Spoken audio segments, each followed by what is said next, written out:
اگر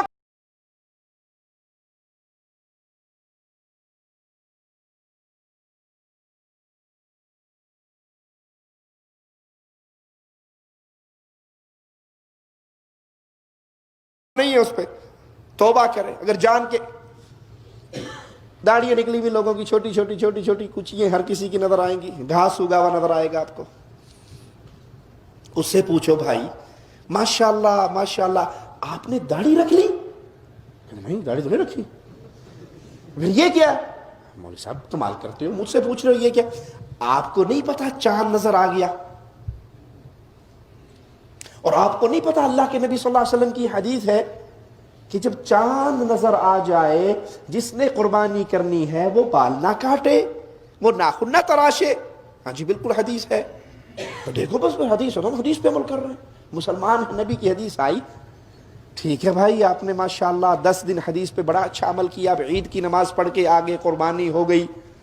وہ گوشت کھانے سے پہلے نائی نو صدقے لے آئی, نائی کو بلا کر لاؤ, اور نائی کے سامنے بیٹھ کے پھر دوبارہ چیخنا ہو جاتا ہے. اس سے پوچھتے ہیں کہ یہ کیا ہوا؟ بول سب قربانی ہو گئی.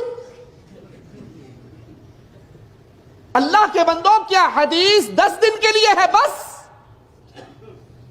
چلو یہ حدیث تو ہم نے بھی پڑھی, آپ نے بھی سنی کہ چاند نظر آنے کے بعد قربانی کرنے والا ناخن نہ تراشے, بال نہ کاٹے. کوئی ایک حدیث مجھے کوئی دنیا کا آدمی دکھا دے, اس کا شکریہ ادا کروں گا کہ اللہ کے نبی صلی اللہ علیہ وسلم نے فرمایا ہو قربانی کرنے کے بعد سب سے پہلے داڑھی مونڈو. چھوڑنے کی تو آ گئی نا, آپ نے چھوڑ دی, ہم نے مان لیا کہ حدیث ہے قربانی کرنے والا بال نہ کاٹے ناخن نہ تراشے. اب قربانی کے بعد سب سے پہلے محمد کریم صلی اللہ علیہ وسلم کی سنت کو قتل کیا جاتا ہے, ذبح کیا جاتا ہے, گندگی کے ڈھیر پہ پھینکا جاتا ہے. یہ کون سی حدیث میں ہے؟ یہ بھی تو حدیث میں ہونا چاہیے نا. آپ نے 10 دن حدیث کی وجہ سے داڑھی نہیں کاٹی, اب 10 دن کے بعد جو شیو کر رہے ہو, یہ شیو کرنے کا حکم کون سی کتاب میں ہے؟ نہیں. حقیقت یہ ہے کہ 10 دن لوگ عادتاً بال نہیں کاٹتے, تو ہم بھی نہیں کاٹتے.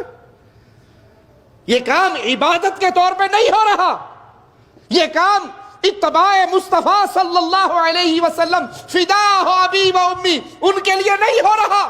ان کی سنت پہ عمل نہیں ہے, عادت ہے. لوگوں کا یہ کام ہے, بھیڑ چال ہے, لوگ ایسے کرتے ہیں, میں بھی ایسے کرتا ہوں. اللہ کے لیے قربانی کو عادت نہ بناؤ, عبادت بناؤ. اور عبادت کیا ہے؟ زندگی کا ہر عمل اسلام کے مطابق ہو, وہ نماز ہو یا قربانی ہو. بخاری و مسلم میں صحابہ کرام کا یہ قول موجود ہے, فرماتے ہیں کہ ہم عید کے دن سب سے پہلا کام یہ کرتے کہ نماز ادا کرتے پھر قربانی کرتے. جس نے ایسا کیا اس نے سنت کو پا لیا. دوسری روایت میں ہے جس نے ایسا کیا اس نے مسلمانوں کی سنت کو پا لیا. اس کو مسلمانوں کی سنت کہا گیا. یہ سنت ہے پیارے حبیب علیہ الصلوۃ والسلام کی. مسلمان اس سنت پہ عمل کر رہے, یہ ابراہیم علیہ السلام کی سنت ہے. مسند احمد میں ہے, پیارے حبیب محمد کریم صلی اللہ علیہ وسلم نے فرمایا, اے لوگو ہر سال ہر گھر والے پہ قربانی ہے. ہر سال ہر گھر والے پہ جو صاحب استطاعت ہے, جس کے پاس اضافی مال ہے, اس پہ لازم ہے کہ وہ ہر سال قربانی کرے. جو محتاج ہے, جو مقروض ہے, وہ مزید قرضہ لے کے نہ کرے, وہ تو پہلے سے مقروض ہے, اس کے پاس تو استطاعت نہیں ہے. جس کے پاس مال ہے, طاقت ہے, استطاعت ہے, ہر سال ہر گھر والا قربانی کرے.